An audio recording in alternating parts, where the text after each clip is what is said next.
Right now at 4, Hurricane Milton is barreling toward the Florida Gulf Coast. The monster storm was just upgraded to a Category 5 again. It's expected to make landfall tomorrow as a powerful Category 3. Thanks for being here. I'm Kay Quinn. And I'm Brent Solomon. FEMA is now warning people in Florida to take precautions right now. We begin our coverage at 4 with NBC's Bree Jackson. From boarding up windows to loading up sandbags, preparations are underway for Hurricane Milton, a high-powered storm barreling toward Florida. You always worry, but this one, there's something about this one that I'm feeling very uneasy about. Evacuation orders under effect in parts of the state as emergency management crews issue dire warnings. This storm is disastrous. This storm will kill people. So definitely take it serious, evacuate the area.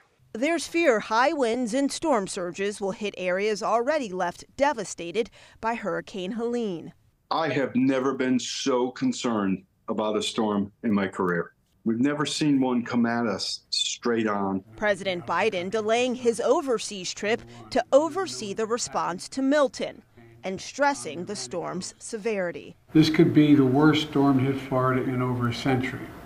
And God willing it won't be, but that's what it's looking like right now. The National Guard's assisting with cleanup efforts from Helene, while FEMA is putting crews in place ahead of what's to come.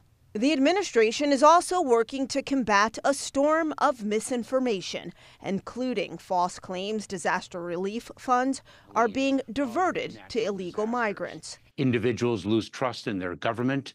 They are reluctant to seek the assistance that they need.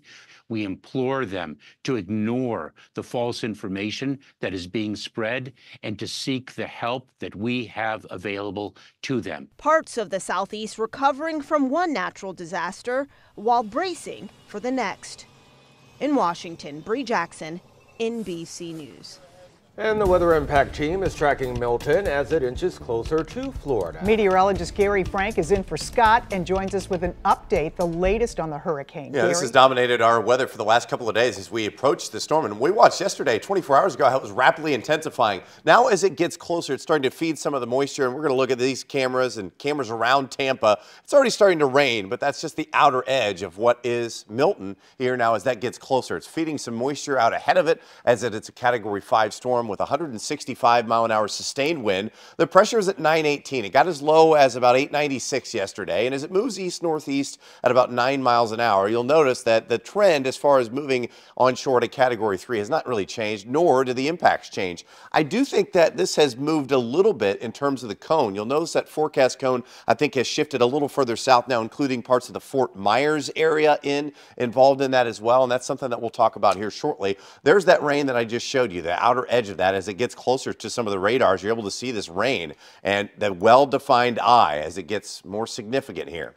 Now, storm surge also going to be a big factor here as we look at some of the spots over 12 feet of storm surge. And we'll talk about how we track that storm as it gets closer Wednesday night into Thursday when it'll make landfall, when that new track may impact areas of Florida. And we also have some new updates on our weather. As it's been dry, it is going to get warm, but I'm looking at fall type weather in the next 7 days. And we'll track that for you and how cold it's going to get for once.